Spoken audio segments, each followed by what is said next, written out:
আলুর দম তো অনেকে অনেকভাবেই খেয়েছেন। নিরামিষ দিনে পনির আলুর দম এইভাবে একবারও রান্না করেছেন? যদি না করে থাকেন একবার ঝটপট এই রেসিপিটি দেখে নিন। যেমনই স্বাদ হয় তেমনই কিন্তু টেস্টি হয়। নমস্কার বন্ধুরা, কাজল ভিলেজ কিচেনে সকলকে স্বাগত জানাই। রোজকার মতো আজও রান্নাঘরে চলে এলাম। আজকের রেসিপি প্রথম থেকে লাস্ট পর্যন্ত একদম নিরামিষ দিনের জন্য, সামনে যেহেতু পুজো রয়েছে, আজকে একদম পনির আর আলু দিয়ে একটা নতুন ইউনিক রেসিপি আপনাদের সঙ্গে শেয়ার করব।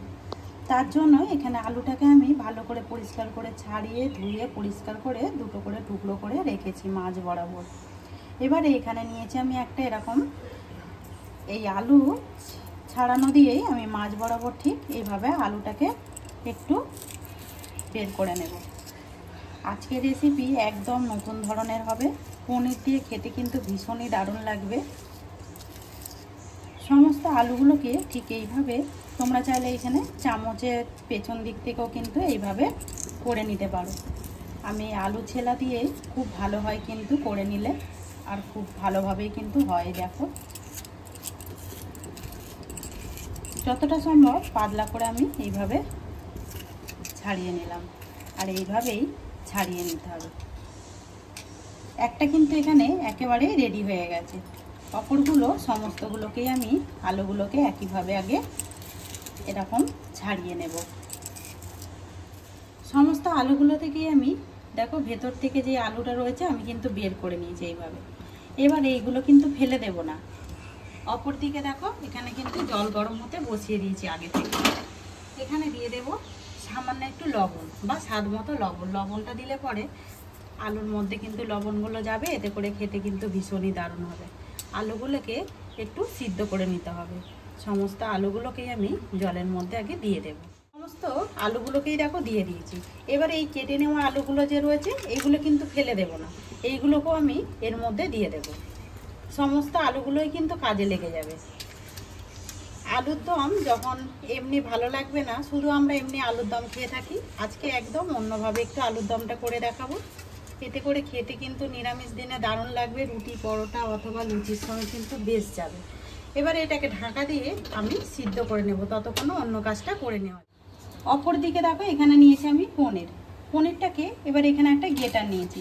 সমস্ত পনিরটাকে এইভাবে আমি সুন্দর করে একটু গ্রেট করে নেব। এখানে দেখতে পাচ্ছ সমস্ত পনিরটাকে আমি সুন্দর করে গ্রেট করে নিয়েছি। তোমরা চাইলে একটু টুকরো টুকরো করে হাত দিয়ে কিন্তু ভেঙেও নিতে পারবে। এবারে মশলাটা রেডি করে নেব। তার জন্য নিলাম একটা মিক্সিং জার। মিক্সিং জারের মধ্যে এখানে দেখো নিয়েছি একটা টমেটো। যেহেতু নিরামিষ করছি তার জন্য নিয়েছি একটা টমেটো। এখানে কয়েক টুকরো নিয়েছি আমি কাজু, দিয়ে দেবো 3টে কাঁচা লঙ্কা, আর দেবো কয়েক টুকরো আদা। এবারে দেবো টমেটোটা দিয়ে আগে একটু ভালো করে বেটে নেব। সামান্য একটু দিয়ে দেবো লবণ। আগে গুঁড়িয়ে নিয়ে তারপরে একটু জল দিয়ে খুব ভালো করে মশলাটাকে বেটে নেব। সমস্ত আলুটাকেই বেশ খুব ভালোভাবে সিদ্ধ করে নিলাম। এখানে কিন্তু বেশ ভালোভাবেই সিদ্ধ হয়ে গেছে, দেখতেই পাচ্ছ, আর কাটছি না। এবারে আলুগুলোকে আমি জল থেকে তুলে নেব।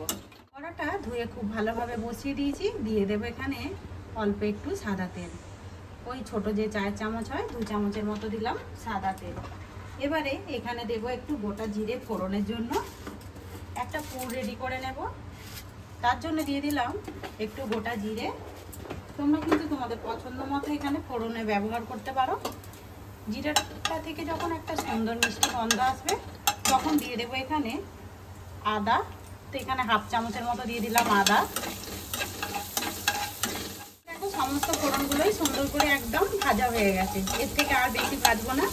এবার এই যে আলুটাকে আমি আলাদা করে রেখেছিলাম এইটাকে বের করে নিয়েছি, এই আলুটাকেও দিয়ে দেবো। একেবারেই ফেলে দেবে না, এইভাবে কিন্তু পুরের মধ্যে দিয়ে দেবে। এতে করে খেতে কিন্তু ভীষণই দারুণ হয়, আর পুরটাও কিন্তু বেশ ভালোভাবে রেডি হবে। এখানে এবারে দিয়ে দেবো আমি বাড়িতে থাকা কিছু মশলা, যেমন সুন্দর একটা রঙের জন্য দেবো সামান্য একটু হলুদ গুঁড়ো, আর দেবো এখানে টেস্টের জন্য জিরে গুঁড়ো। দিয়ে দেবো জিরে গুঁড়ো, আর একটু ঝালের জন্য দেবো লঙ্কার গুঁড়ো। সেখানে সমস্ত মশলাগুলোই আগে দিয়ে দিলাম। এবারে একটু মিশিয়ে নেব যাতে করে না পুড়ে যায়। আর যেহেতু আলুটা একটু নরম হয়ে গেছে, এতে করে কিন্তু মশলাটা একেবারেই পুড়বে না। আর এই সময় কিন্তু গ্যাসটাকে একটু আস্তে রাখতে হবে। এখানে দেখো সমস্ত মশলাগুলোই কিন্তু বেশ ভালো করে ভাজা হয়ে গেছে। এবারে এখানে যে পনিরটাকে গ্রেট করেছিলাম সমস্ত পনিরটাকে আমি এর মধ্যে দিয়ে দেব। দিয়ে দেবো স্বাদ মতো লবণ বা মাপ মতো লবণ। লবণটা তোমরা তোমাদের মাপ মতোই দেবে। আমি কিন্তু আলু সিদ্ধর মধ্যেও লবণ ব্যবহার করেছিলাম।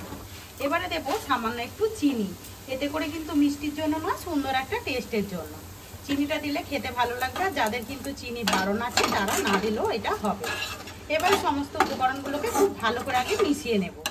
এখানে আলুগুলোকে বেশ ভালো করে পনিরের সঙ্গে মিশিয়ে নিলাম।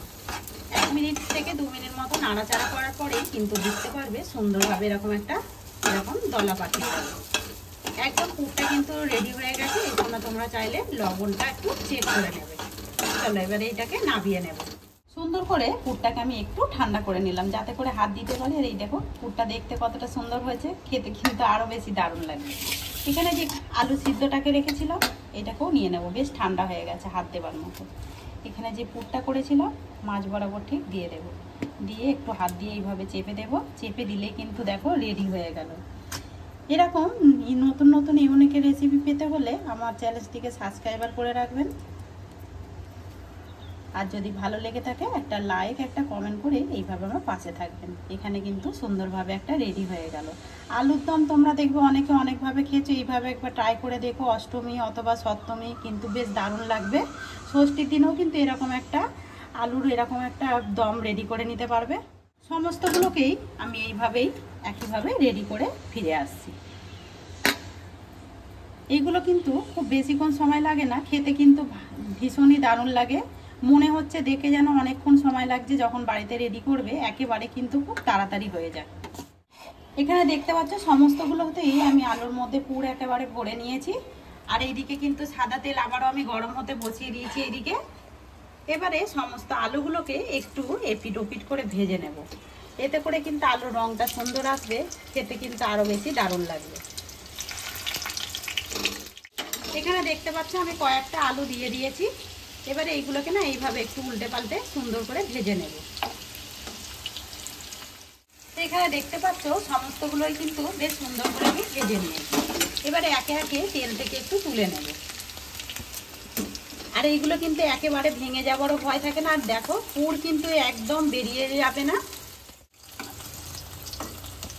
এইভাবেই কিন্তু তোমরা উল্টে পাল্টে ভেজে নিতে পারবে। এই তেলের মধ্যে কিছু ফোড়ন দিয়ে দেবো। তো তোমরা যদি পেঁয়াজ দিতে চাও এর ক্ষেত্রে দিতে পারবে। এখানে দিয়ে দেবো 2টো তেজপাতা ফাটিয়ে নেবো। আমি যেহেতু নিরামিষ করছি তার জন্য দিয়ে দিলাম 2টো তেজপাতা। আর এখানে নিয়েছি আমি একটা শুকনো লঙ্কা, এখানে দারচিনি লবঙ্গ আর এলাচ সব 2টো করে টুকরো করে দিয়ে দিলাম। একটুখানি ভেজে নেব। এখানে দেখো মশলাটা বেশ কিন্তু ভালোভাবে ভাজা হয়ে গেছে। ফোড়নের সঙ্গে দিয়ে দেবো সামান্য একটু জল। আর এই সময় গ্যাসটাকে আমি আস্তে করে দিয়েছি। মশলাটাকে করেছিলাম সমস্ত মশলাটাই দিয়ে দেবো। ভালো করে একটু মিশিয়ে নেব।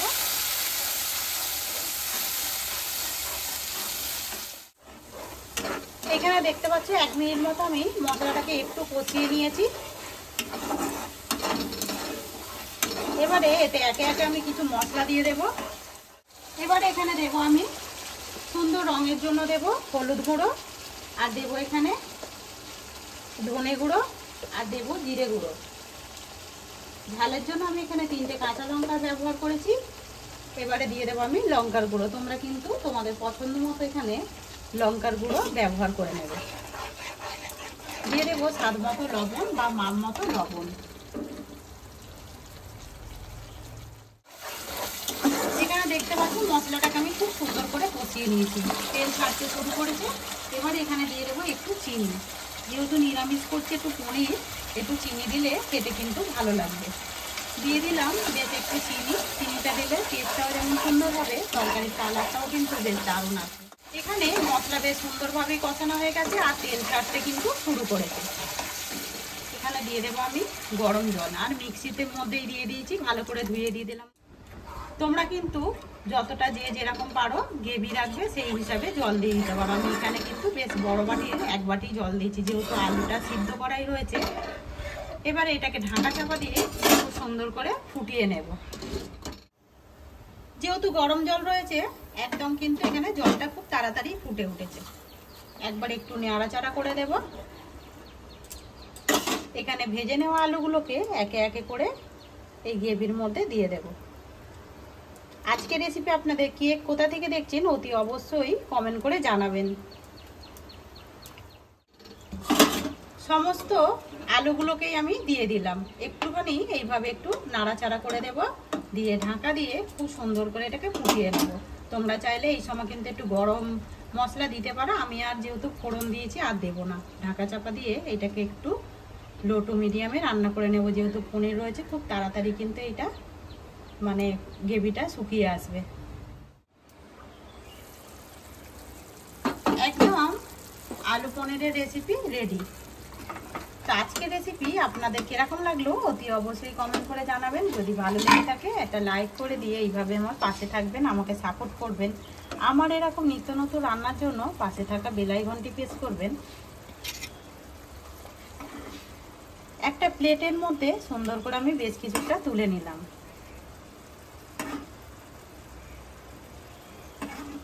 যেমন সুন্দর রং হয়েছে তেমন কিন্তু দেখতেও সুন্দর হয়েছে, আর যখন রেডি করবেন না গন্ধটাও কিন্তু বেশ দারুণ হয়েছে। আজকের রেসিপি যদি ভালো লেগে থাকে একটা লাইক করে দিয়ে এইভাবে আমার পাশে থাকবেন, আমাকে সাপোর্ট করবেন। আমার এরকম নিত্য নতুন রান্নার জন্য পাশে থাকা বেল আইকনটি প্রেস করবেন। সবাই ভালো থাকবেন, সুস্থ থাকবেন। ধন্যবাদ। আবারও কোনো নতুন রেসিপি নিয়ে ফিরে আসবো। আজকের মতো এই পর্যন্ত।